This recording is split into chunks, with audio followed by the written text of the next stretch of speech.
datang kembali di channel saya dengan Pak Akbar Sesar Prastio di sini.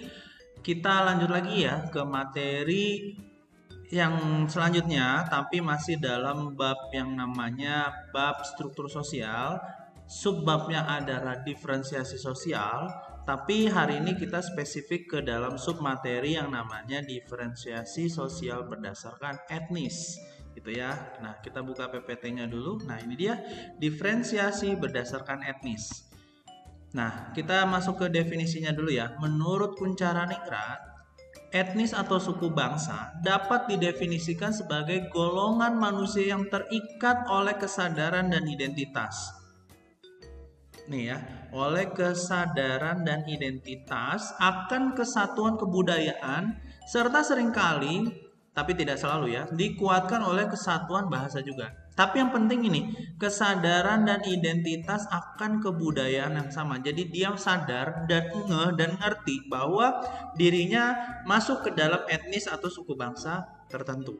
Sedangkan kalau James Henslin tahun 2008 mengemukakan bahwa etnis itu adalah orang atau kelompok yang mengidentifikasikan diri atas dasar keturunan dan warisan budaya bersama. Ya, ada rasa kebersamaan yang dimaksud dapat berpusat pada bangsa asal, adat istiadat, bahasa, busana, makanan, kesenian, agama, atau nama hubungan keluarga. Maksudnya klan.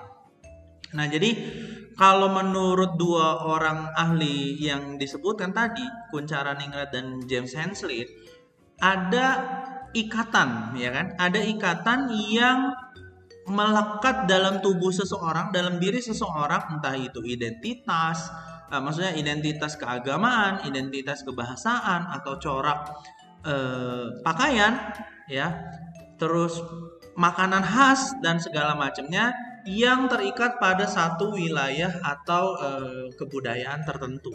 Seperti itu. Misalnya saya mengidentifikasikan diri sebagai orang Jawa. Kenapa? Karena orang tua saya orang Jawa.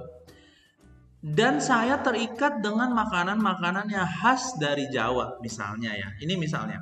Atau saya orang Minang ya, dari Sumatera Barat. Yang saya identifikasikan adalah saya bisa berbahasa Minang. Atau saya suka makanan-makanan Minang. Atau ketika melakukan acara-acara penting, misalnya pernikahan, itu menggunakan adat-adat Minang. Nah, itu yang disebut sebagai identitas etnis atau suku bangsa tadi. Nah, gitu ya. Jadi saya harap secara definisi kalian sudah paham dulu apa itu etnis atau suku bangsa. Lanjut, ciri-cirinya menurut Ahmad Sabani tahun 2012 mengemukakan bahwa ciri-ciri ini ada 3. Yang pertama, dia punya nilai budaya, ya, ada nilai-nilai kebudayaannya. Terus yang kedua, dia saling berjaring atau menciptakan jaringan-jaringan interaksi. Yang ketiga, dia punya ciri-ciri kelompoknya yang diakui dan dapat dibedakan dari kelompok lain. Jadi dia punya ciri khas lah, kekhasannya seperti apa. Ya, ingat ya, dia punya nilai, dia punya jaringan atau networkingnya dia punya, interaksinya dia tahu, dan dia punya kekhasan tertentu.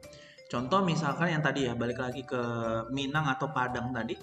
Itu kan kalau makanan itu suka beda tuh. Nasi Padang beda dengan warteg, nasi lontong sayur khas Padang beda dengan lontong sayur kebanyakan. Nah, itu yang disebut sebagai ciri khas yang menandai kelompok etnis tersebut dari makanannya misalnya. Ya, atau pakaiannya, atau bahasanya. Kalau bahasa kayaknya udah jelas ya, udah bisa kita identifikasi ini orang mana, ini etnis mana. Tapi yang lebih bisa kita lihat lagi adalah misalnya makanan tadi atau cara berpakaian. Seperti itu.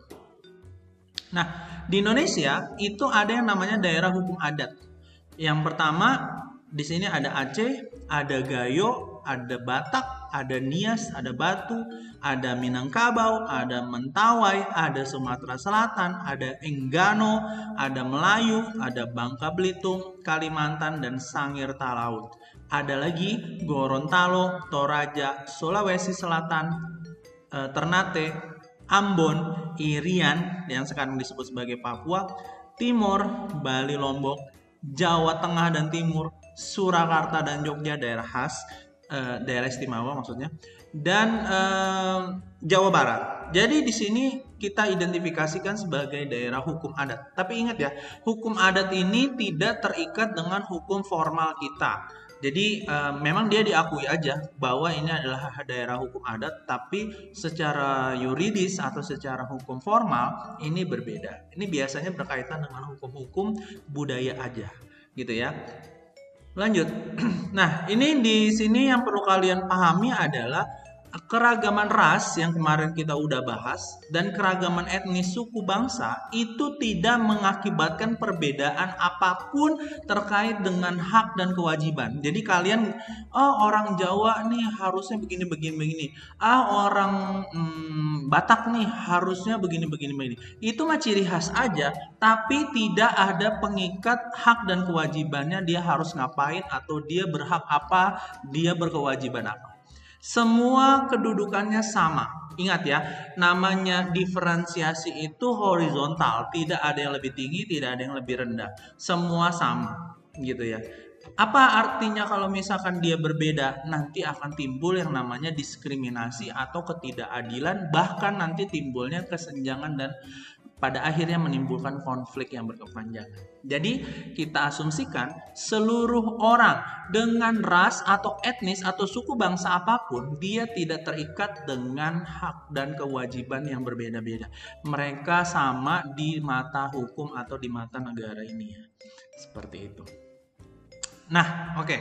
Uji pengetahuannya ada 2. Silakan kalian jawab di kolom komentar pribadi. Yang pertama menjelaskan pengertian menurut Kuncharaningrat, dan yang kedua ciri-ciri etnis menurut Ahmad Saibani. Jadi kalian jawab di kolom komentar seperti biasa. Ditunggu sampai deadline-nya habis, dan tolong ya kalau misalkan kalian menjawab itu sesuai dengan waktunya. Saya sudah memberikan waktu yang lumayan panjang, jadi kalian bisa jawab dan juga cuma beberapa pertanyaan ya. Ini untuk menguji aja apakah kalian menonton videonya sampai habis atau kalian tidak menontonnya, seperti itu. Oke, kurang lebihnya mohon maaf. Kita ketemu lagi di pertemuan berikutnya. Wassalamualaikum warahmatullahi wabarakatuh.